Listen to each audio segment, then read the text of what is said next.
Hi, I'm Joseph Cook, and welcome to my storybook. Today, I want to read this book that I had never read before. The Way I Live in North Carolina. I was born in Durham and then lived in Butner, North Carolina. And this book is called North Carolina. I'm going to read chapter 1 and chapter 2 in this book. And I hope you enjoy this book as much as I did.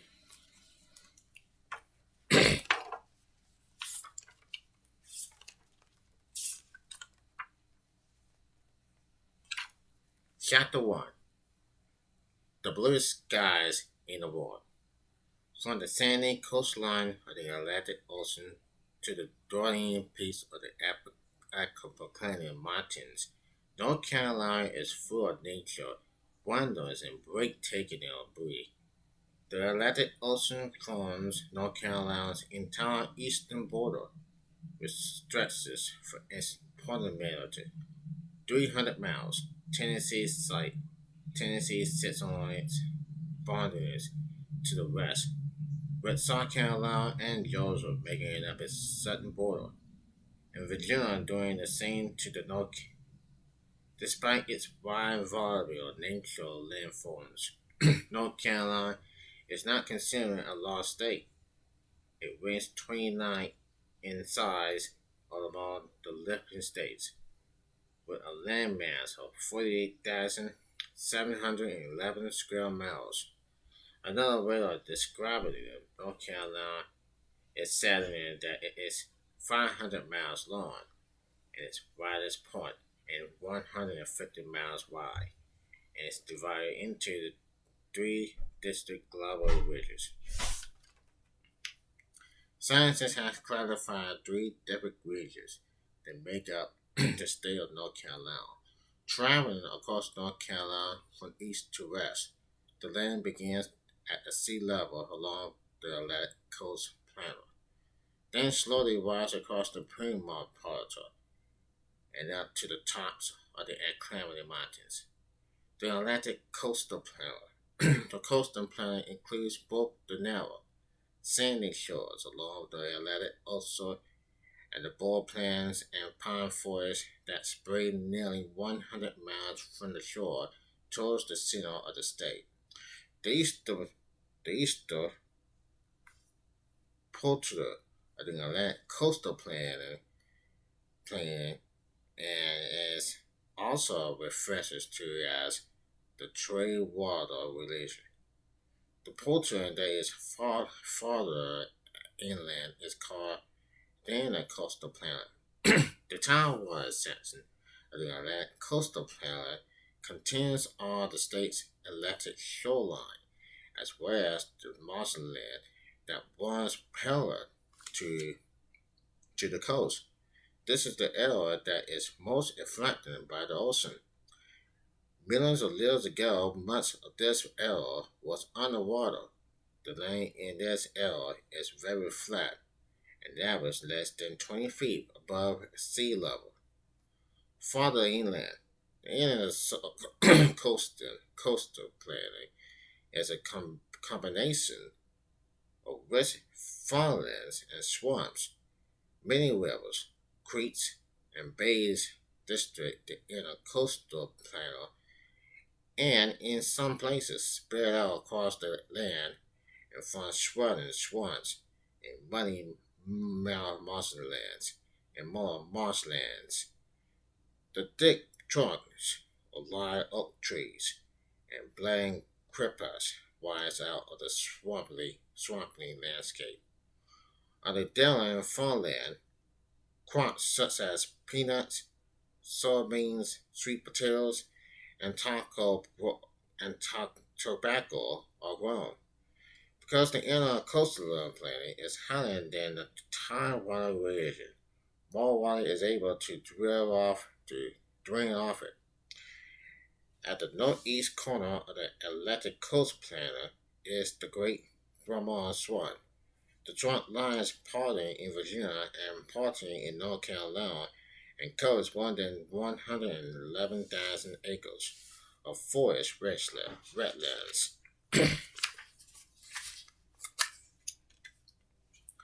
This zone of swamp has been draining to settlers could build on the land. Much of the what is left is unsettled. The Great Swamp's muddy soil is covered with dense thickets of the wild grapes, swamp blackberries, greenberries, and trumpet vines.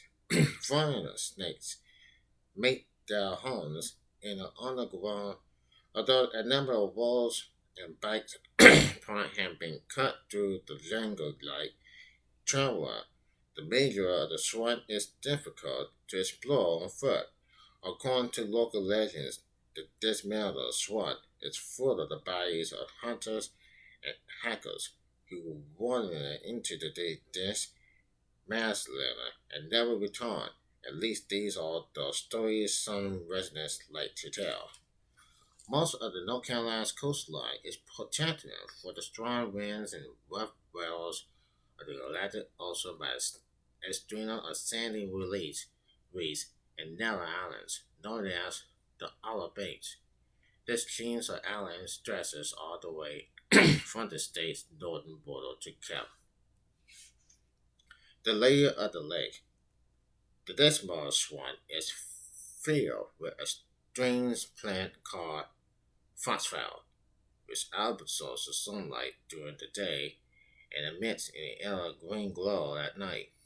Over the years, many legends had arisen as local had mistakes the glow of foxfowl for fantastic creatures ready to hunt ghosts to find sources.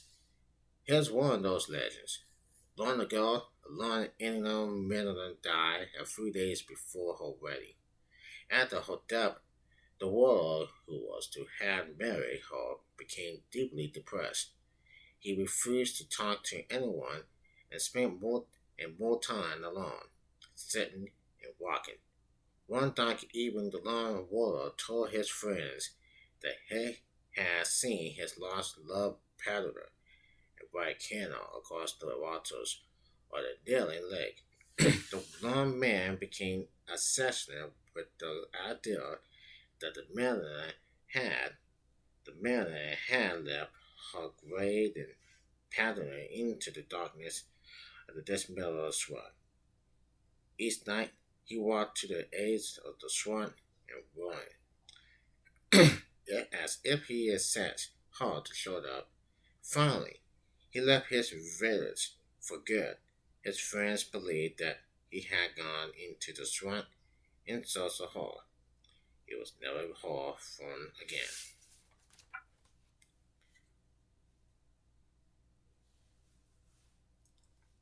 Look out in the south.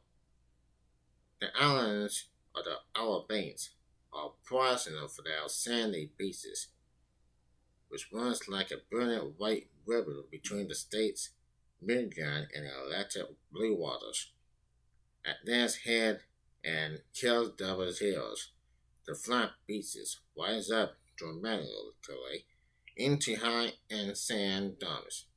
The highest of these dunes had colorful names like Grave Hill, Skygate Oak Hill, and Jockey's Wig, and often the manufacturing fields of the ocean to anyone willing to climb them. The islands are separated from the mainland by two large bodies of water, the Aboriginal and Parallel Sounds. At some points, these sounds are as much as 20 miles wide. The largest city along North Carolina's eastern coast is Wilmington, which is located near the state's southeast border.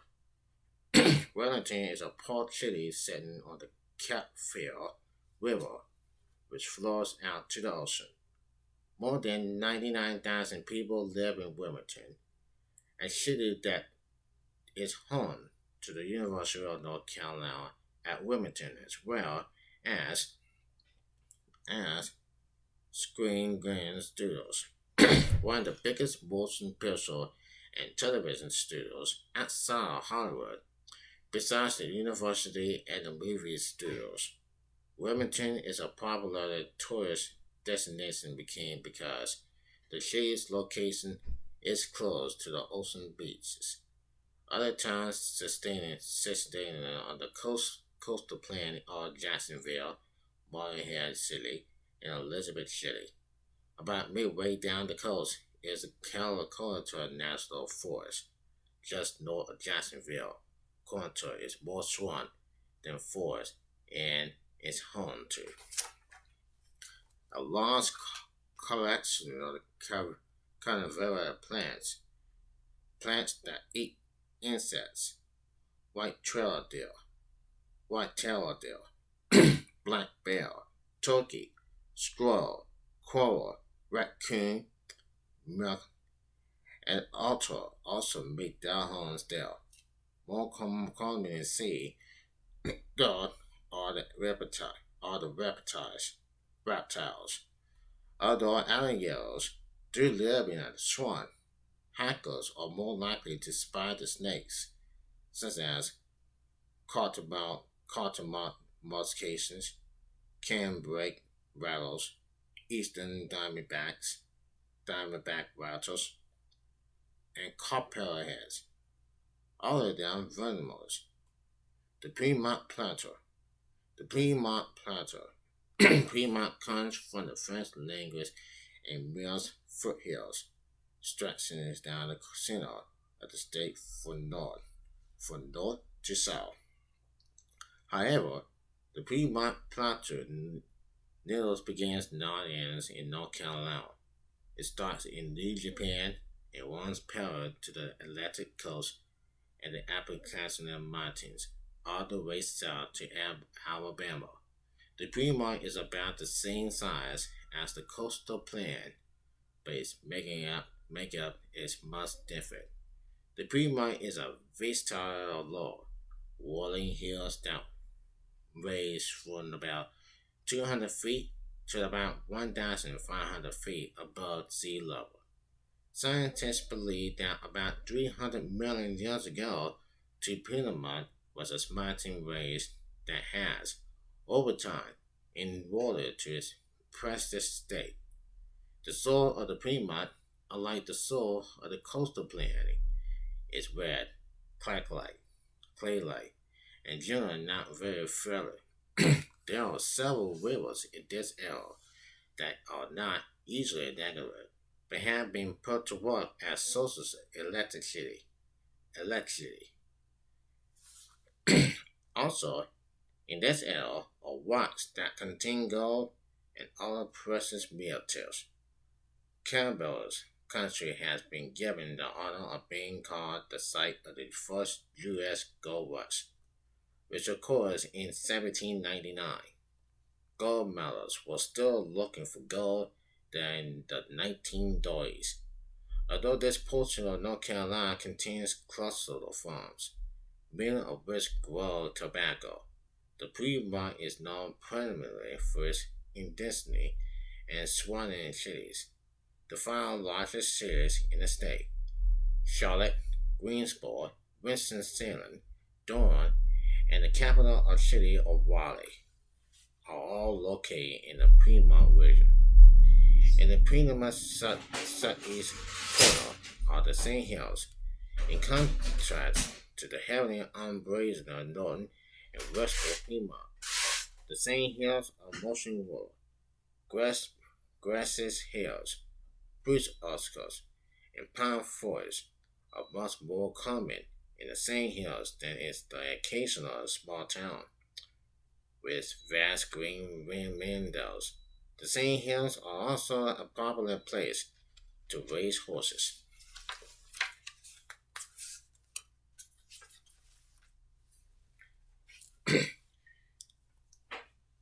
The Appalachian Mountains. The Appalachian Mountain region, which forms the western border of the state, and composing of many collecting mountain ranges, including the Blue Ridge and the Great Smoky Mountains, all are part of that chain, which stretches from Georgia to Maine.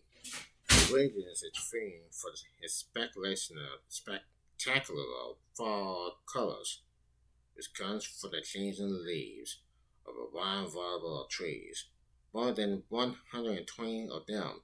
In fact, the mountains of North Carolina are home to more types of trees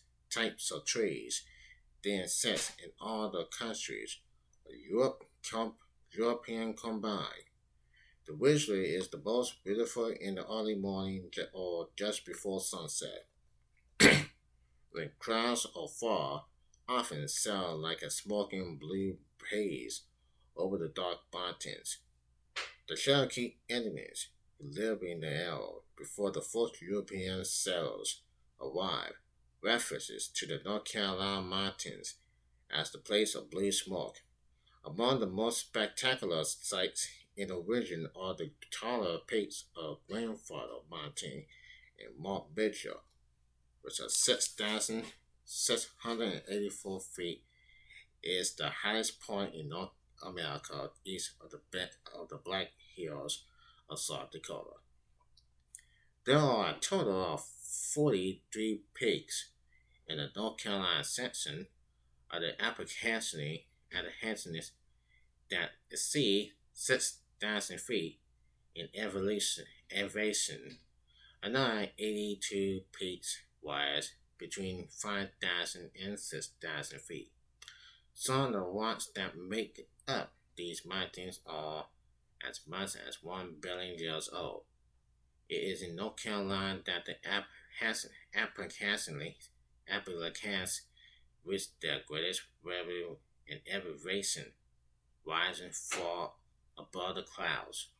These majestic peaks provide visitors and panoramic views of the mountain range that stretch north and west. Asheville, a city of more than 73,000 people, is located in the mountainous region of North Carolina. Asheville has gained many nicknames over the years. In 2008, it was named one of the happiest places in the United States to live.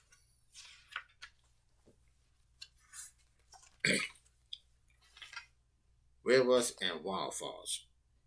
In addition to its long coastline, North Carolina has abundant rivers, streams, and waterfalls. Monterey's west of North Carolina is filled with Cascade waterfalls, crystal clear lakes, and cool running streams. In all, the same boasts more than 300 waterfalls, including whitewater falls, which consists of the upper falls, which drop down 411 feet, and the lower falls, which drop down to 285 feet. Together, this is the highest set of waterfalls on the East Coast, with a total drop from top to bottom of nearly 700 feet. Most of the state's waterfalls are highly deep in the forest. Hikers can often hear the steady stream of water slapping onto the rocks long before they see them. The state is also crisscrossed by rivers. The New River, like many other rivers in the region, is narrow, deep, and flows rapidly. There are other rivers, however, that are wide and peaceful. Broad rivers like the Catfield and the Norris rivers provide seagoing vessels with easy access to inland ports. North Carolina's most spectacular waterway, the entire coastal, was actually made by human beings. For most of the state's history has winds, and both waters were constant danger for just sailing from one end of the North Carolina coast to the other. The entire coast waterway was constructed during the early 20th century to provide to provide sailors with a safe passage down the coast in calm waters.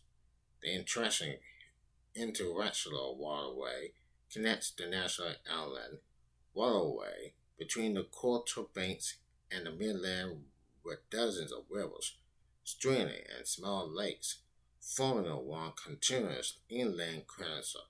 Each gel with waterway provides smoothing sailing for thousands of breakers in the commercial and private boats making their way up and down the coast.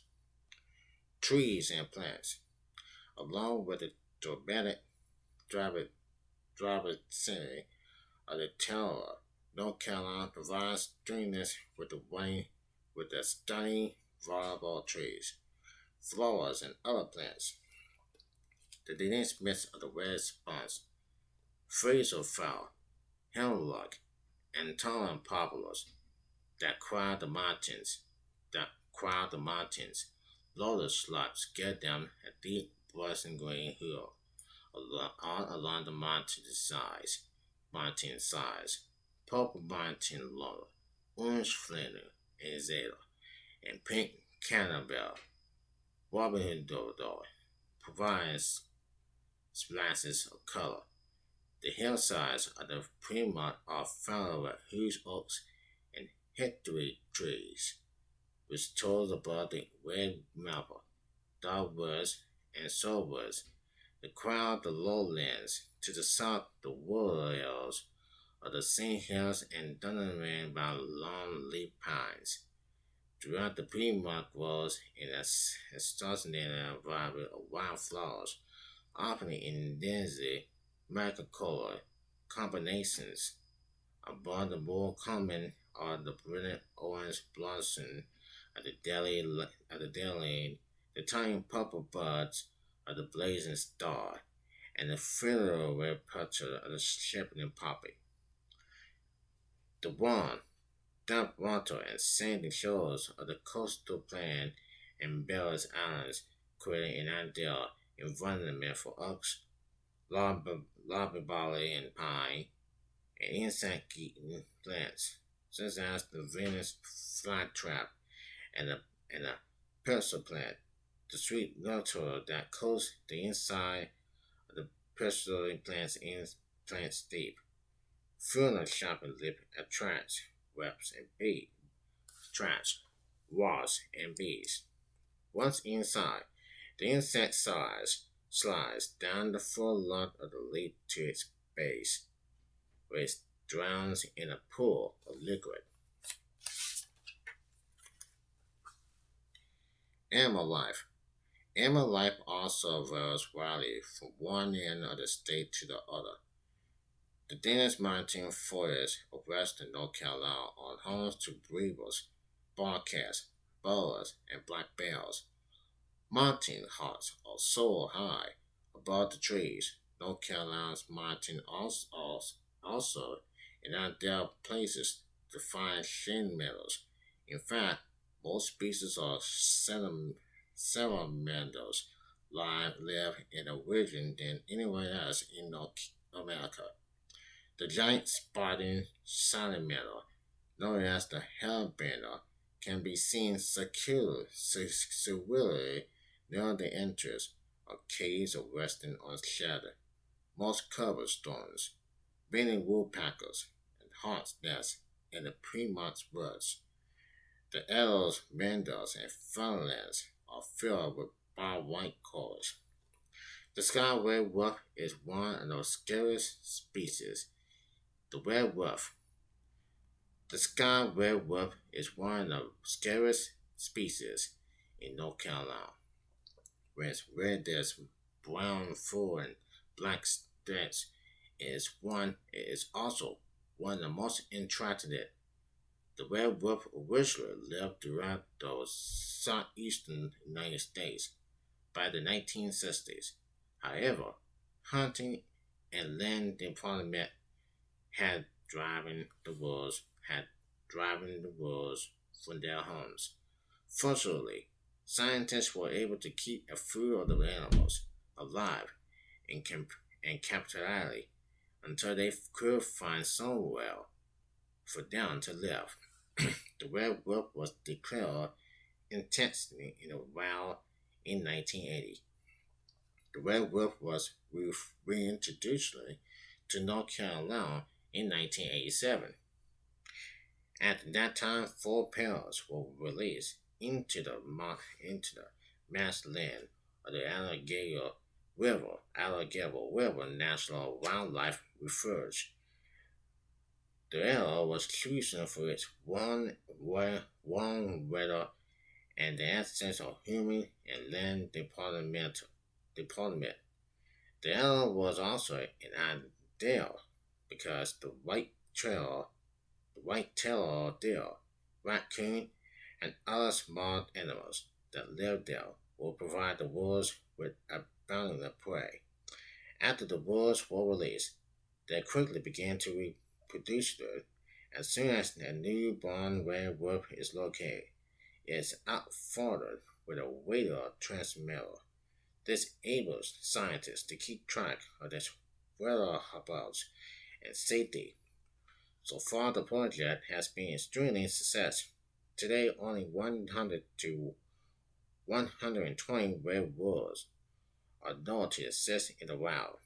These 83 live among the forests and marshlands around Alligator River. In Cardinals, North Carolina State Board. The Cardinals, North Carolina's State Board. Wild turkey, white-tailed deer, raccoon, fox squirrel, and scarlet king snakes are also common in the region. The the, the pollen months, many wildflowers, attracting a colorful array of butterflies. On the summer afternoons, bright butterflies, such as the painting lady and the tangled swallowtail, flat lazing from flower to flower. And on summer evenings, street lights attach as an associated an astronomy of scapular moths, including the deep green Pandora scapular and the yellow and orange impala moth. The most breathtaking of these immortal insects is the pale green lawn moth, which can sometimes be seen along the state's roadsides and forest paths. The coastline plain and Barren Islands provide habitats for the incredible variety of birds. More than 400 species live along the outer banks alone, where another 1,000 species measures also along the coastline. Each spring and fall, osprey, tern, pelican, and barn owl are the bundle of more common birds found in the area. The ocean waters off the North Carolina shore are filled with life, including loggerhead turtle, humpback male, dolphin, and such top-line fish and manhandler and whalehood. With its long, mild summers and clear blue skies, North Carolina is a popular destination for tourists in search of warm beaches, calm mountain lakes, and on top of outdoor recreations.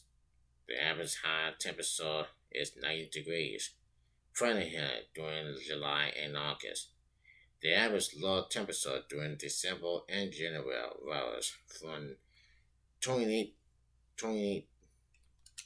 degree in Asheville in the mountains to 48 to 40 degrees in Wilmington on the coast.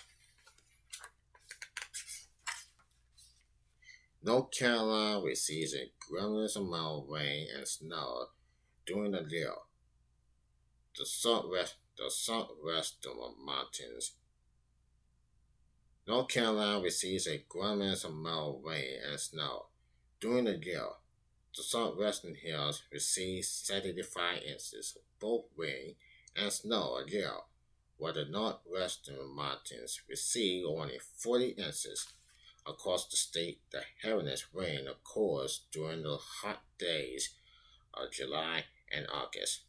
Average snowfalls Average snowfall varies dramatically from one region to another, with up to 30 inches in the mountains and usually less than 2 inches along the shore. In spite of these general pleasant weather conditions, North Carolina can occasionally be forced to endure the extreme. Most of the time, the Outer Banks protects the rest of the state from the powerful storms that strikes between June and November. Hurricane Hugo hit in 1989 with 100 mile per hour winds. This unusually fast storm traveled from the coast more than 200 miles inland, causing destruction as far as the foothills on the mountains. In the late 1990s, violent weather struck the shore with even greater force than usual. As with Hurricane Hugo, several major storms blew across the Bell Islands and onto the mainland. One of the most destructive storms was Hurricane Fran, was partying the air around Catfield with 115 mile per hour winds in 1996. By the time the storm lifted, it had cost more than $1 billion in damage. An even stronger storm, Hurricane Elizabeth, with 145 mile per hour winds, hit the state in 2003. Then in 2004, Hurricane Charlie picked up winds measured 125 miles per hour. 125 miles per hour. Despite weather sun extremes, North Carolina is best known for the calm weather that follows the storms and the blue skies that provide the backdrop for the state's stunning landscape. Although there is no science found advice to support them claims, many North Carolinians say that on clear days, their state has the bluest skies in the world. That's the end of this book on Chapter 1. Tomorrow, we begin to start the Chapter 2 in this book called Protest and Prosperity. Until then, this is Joseph Cook, and that's the end of this part 1 called North Carolina. I'm Joseph Cook. I will be seeing you tomorrow. Take care, everybody.